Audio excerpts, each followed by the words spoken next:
course. Thank you so much for doing this interview with me. I got to say right off the top, I love the background, the illuminating lights that you have back there. What is that am I looking at? Well, I'm in Alberta, so it's 8 a.m. So I was like trying to mimic sunlight. So it's just like LED strips along my desk, but it's just because it's pitch dark outside. Oh my goodness. Look, this Yeah. is so cool. I love that. Well, it does kind of go with the EDM life music that you seem to present to the world. When I say seem, I mean like you know what you are doing. I love how the fact that you pop, dance, EDM in such a tough time that we're having, you bring the party to all of us. So I got to say thank you so much for that. Before we get into everything we're going to talk about, I got to ask you, you said you're in Edmonton, Alberta? Yeah. How are things going there? Especially what's been happening for the last, year and a half, 2 years of COVID. I mean, right now we just got a like couple feet snowfall. I personally am not a fan of winter, so I find it rough going. But in terms of COVID, I think it's been more open than most parts of Canada, which I think has been controversial in itself. I work from home, so I personally do not leave my house that often. And that was before COVID anyways, so I'm still just living a life of solitude. I hear you. I know you guys laugh at us here in Toronto because, like, we got no snow. I think it's like 6 degrees and people are wearing their winter coats. So, yeah. I wish. 6 degrees, but I think you guys have it more humid. So I'll give you that. Humidity can Yes. like mess you up. I don't know. Yeah, completely. But anybody I talk to on that part of the country, whenever I tell them what we're doing, they laugh at us because it's like you guys could be minus 30 and people are still like, with jogging suits outside or something. Meanwhile, we're It's like hovering in corners, like, trying to burn our houses just to keep warm. yeah, I'd be with you though. Like I would definitely be burning my house. Like the other day when I was leaving my producer's house, there was someone walking their dog in like a really thin long sleeve. It's like -8, and I was like, "Who are you? What are you doing?" Oh my goodness. Look, let's get into what we need to talk about here. And that, of course, is the annual Allan Slaight JUNO Master Class Artist. You are one, two, three, four, five artists have been in. You are one of them for this year. Congratulations on that. How does it feel to be in such a exclusive club? Because I've had the honor for the last couple of years of basically interviewing everybody who's been part of the master class. And what I've seen and what happens later on is, SOCAN Awards, Juno Awards, like so many awards and music being released. This is really almost like a hop, skip, and jump getting to the majors. How does it feel being part of this list? It's really an honor. Usually when I apply for opportunities, I just try to apply and forget that I applied, and that way, if I don't get them, I'm like, oh well, I don't even remember that I applied for that, so like it doesn't hurt as much. So when I do get an acceptance, especially to something that I wasn't banking on, it does feel really good. It feels really supported, and that's one thing I really love about the Canadian music scene in general is that there's so much support for emerging artists. So yeah, it feels much better to be progressing with people supporting than to try and do it alone. Just curious, what have they taught you and what have you learned from them? Like, what are some of the things that you've gone through so far? Because this is a good thing for other people in the future who go, well, you know what? If she's done it, maybe I got a chance to do it too. Some of the stuff was so they tailor the program to exactly what we want before we go in. We like do a interview, a questionnaire, and they see what areas we're really looking for support in. So they do everything from like grant writing seminars to going over your royalties, like how to make the most income for yourself. And then they go into what you need personally. So for me, with where I'm at right now, I would have benefited from meeting with an entertainment lawyer. So they set that up for me. So I got a one-on-one with a really great entertainment lawyer who like explained a bunch of things that I definitely would have made mistakes on with my current record I'm working on. So she probably saved me like months of trying to undo mistakes I would have made if I had not met with her. So this is not just about what you do on stage. This is behind the scenes too. This is like survival. Yeah, especially with COVID and stuff. They still brought in a mentor who did teach stage performance and getting out of your own head. And even though there isn't as much performance going on right now, I thought what he said actually really applied as well to like studio life and just getting out of your own head for releasing music. Cause I know a lot of artists have anxiety around that. And that was still like super helpful. Cause a lot of it applies. It's weird how like interconnected everything ended up being. Well, I love it. Look, let's get into your career. You know, even before that, it's funny because, of course, I'm going over your bio and stuff like that. I don't usually jump around like this, but I feel like with you, I have to. You've got a set of awards and accomplishments that I am just amazed by. Oh, Can you know, hold on. Look, I want to go back. I want to go on my phone here and I want to go over some of this stuff here because this is amazing.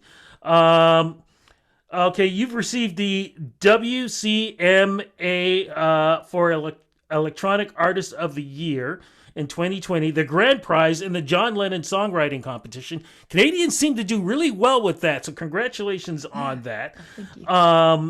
What else? The electronic category 20, first prize in USA Songwriting Competition. Like this just keeps going on and on and on. Congratulations on all this. How does it, like, what is it about you that really helps drive and push you to be able to have those type of accomplishments?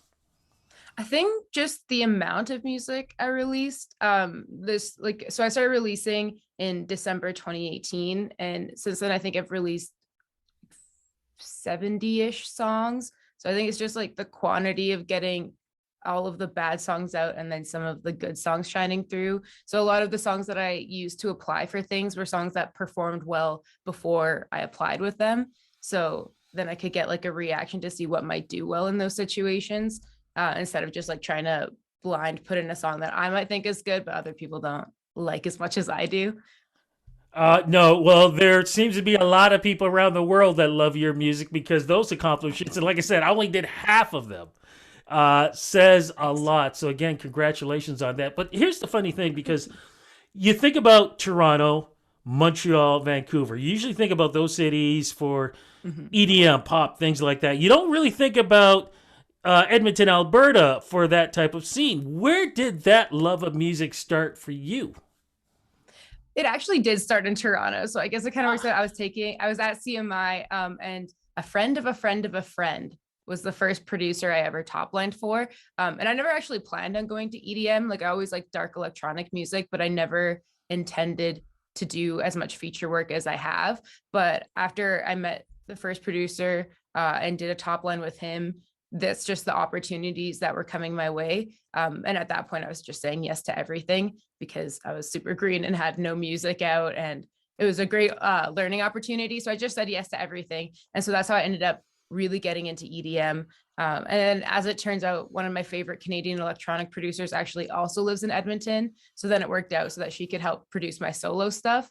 And I could like stay in this realm that I ended up learning to love, but it wasn't something I intentionally went into, but I do love it now. So let's look even before that. Growing up, what were you listening to? You kind of mentioned it before, but what were you listening to? What were the artists that you looked up to?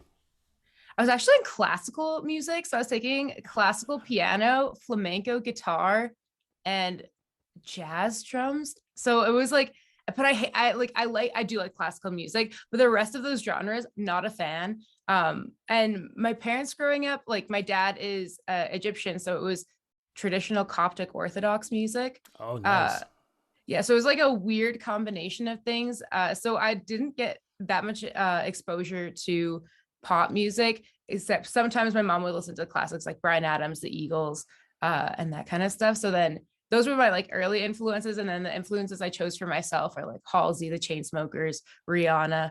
Those are just the artists that I looked at and I was like, I want to be you. Okay, so what you learned when you were younger, did you end up taking those elements into the music that you started to write and put together today?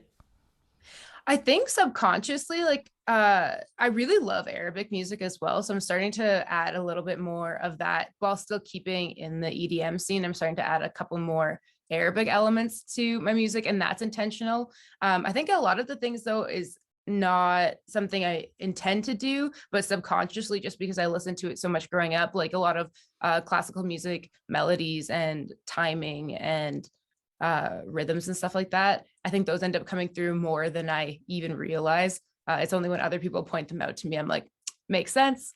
I could see that. I'm just curious though, what do you think it is the popularity of Arabic music? Because actually, last 5 years, I've been hearing a lot of influence of Arabic music put into pop and EDM and electronic, like a lot. What do you think where that's all coming from? What's going on down there, or the other side of the world, I should say? Yeah. I mean, their music scene, I feel like is like a couple of the producers I've worked with have been like from Lebanon, a couple from Egypt, and I played a couple shows in Egypt as well. So I got to meet local musicians there. I think like their music is just much not much in my opinion, it's a bit more interesting than Western music just because like their scale, they have more notes in their scale. They do a lot of different things with their voice. Their rhythm and their timing is a lot different than just like 4/4 like it is here. I think people are just like reaching out and be like, yo, that sounds sick, like could I do that? And then I think just like adding what they can to what they already make. I think it's maybe just like something new and exciting. I don't know. It's new and exciting for me still. No insult to the Western world since I am here, but I've heard that the shows down over there, you shake your head, you know where I'm going with this, just Yeah. blows your mind. What's it like? I mean, the shows I played were pretty small, like they were intimate concerts, but even still, it was incredibly engaged. Like, and people just want to party. Like, I'd be like playing a sad song, and people would be like, yes, like sing it. And I'd be like, yes, like let's cry together. And then as soon as it would be like, okay, like let's bring some energy, then they were up and ready. Like, it wasn't like having to like coax them and like earn their support. They were just like, I am here, I am ready to show up. And they brought it. What kind of music do you like to write? When I say that, I mean lyrically, story wise. I mean, you've got the beats down, but if people take the beats away, a lot of times there's a story behind the beats. What do you like to tell? I like to focus on the darker side of things. So I try to write a happy song every now and again, but it's few and far between. So usually it's like things about self-exploration and hardship and mental health and just like the darker side of the mind. The album project I'm currently working on is all based around a villain's origin story. So it is divided into segments of present, past, and future. And it basically explains all of the things that would have to go wrong in somebody's life for them to become this nightmare of a person. And this everything that's like wrong. And it's in some ways it kind of makes you empathize with them, but in other ways it makes you be like, whoa, like they could mess you up. Like, Please tell me that you're going to have some kind of theatric videos being done on this because this sounds like an amazing storyline. yeah, the so far I'm thinking of doing a combination of like classical music videos, or classic music videos. VR videos is something I'm currently experimenting with and have finally figured out how to do, and some animated videos with some comic book influence is currently the visual realm I'm experimenting with right now. But the album project I'm currently working on also connects to the album project that follows it. And the last visual of this album project leads into a 9-part story that will like explain even further. It's like, so once someone becomes the villain, then what happens? So it's like a 2-part story. This sounds epic. Not only am I looking forward to the videos, but I can't wait to see how you put it together on stage. Like this sounds to me this sounds like back in the day. When I say the day, I mean like 70s, like the Who, Tommy, kind of thing, or, like with the Pinball Wizard and stuff, or the Beatles, Sergeant Pepper's Lonely Heart Club Band. This sounds to me like you're going in that type of epic direction. Oh, thank you. Yeah, I hope so. All of those bands you mentioned are amazing. So I hope I can live up and do it justice. I'm very excited to I'm not try. even worried about you on that. But since we have to wait for this, what big single do we have right now that we can jam to from you? I just released the 5th song off of my winter EP called Better Off. So the EP has 5 songs, each for one stage of grief. In true artist style, I went through a breakup and I was like, what's the most dramatic thing I can do with this? So I wrote a 5-song EP for each stage of grief. So Better Off is acceptance. And I recommend listening to that one, or Lie to Me, which is Denial, which is the first track on the EP. And what are the other tracks? So lie to me, which is denial, selfish, which is anger, all I know, which is bargaining, 3 months, which is depression, and better off, which is acceptance. I just got shivers hearing all of that. I think everybody has gone through that in some way, shape, or form. This is amazing. As we're going into 2022, what are the plans? So right now I've finished 12 of the 16 tracks that will be on Hymns for the Bitter, which is the upcoming album. So 2022 is going to be all about releasing that, and hopefully getting back into the live world. Most of the tours I did before COVID were acoustic sets. So I've started working with a musical director and like a full band setup. So 2022 will hopefully have some live shows with real people and not just working from my studio. As we are heading into the holiday season, any plans? Honestly, no. I think I'm just gonna curl up, not go outside, stay in my house, and just keep working. And I don't watch know. the Yeah. snow come down in Edmonton more and more. I love that look. Hate snow. I hate snow. I don't know how I was born here. Like every time I go abroad and I'm like being a little whiny baby in the cold, they're like, I thought you're Canadian. I was like, I'm not a good representation. Everybody else is tough. It's just me. I don't like it. Oh man. Well, who knows? Maybe one of these days you'll have the lumberjack jacket or something, or you Yeah. know, it could happen. You never know. You never know. And of course, the Tim Hortons in your hand too. But as we go into 2022, I've been talking to a lot of artists about this. Mhm. And I remember in 2019, when all of this COVID stuff started, people were like, oh, I can't wait to get into 2020. We got into 2020. It was still a It was tough time. worse. And people were Yeah. just like, oh, 2021. Yeah. I We was got really our expecting that. shots. Like, Yeah, we yeah. got our shots, but still, now we're going to 2022, and I can hear the rumbling from people already going, come on, 2022. What advice can you give folks out there from your own experiences? Because to me, yeah, we're going into a new year, but it doesn't automatically mean 3, 2, 1. Everything changes. What advice can you Yeah. give?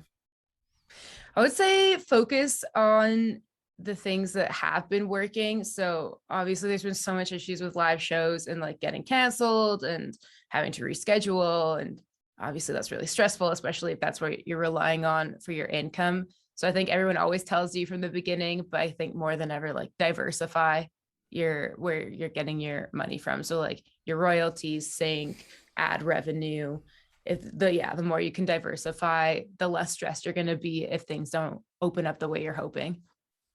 Thank you so much for this interview. You're an Oh, thank you for amazing having artist, me. amazing person, amazing stories. Thank you. We definitely got to talk again in 2022 because I want to hear about this epic album you end up putting together. Oh, This sounds like it's so cool. And crossing fingers that you bring this to Toronto because I would love to see the stage version of this because this sounds like you've got a lot more in you that's going to be coming out. And I think, especially everything we've gone through, I think we're waiting just to experience something like this. Thank you again for the interview. oh, thank you so much. Thank you for having me.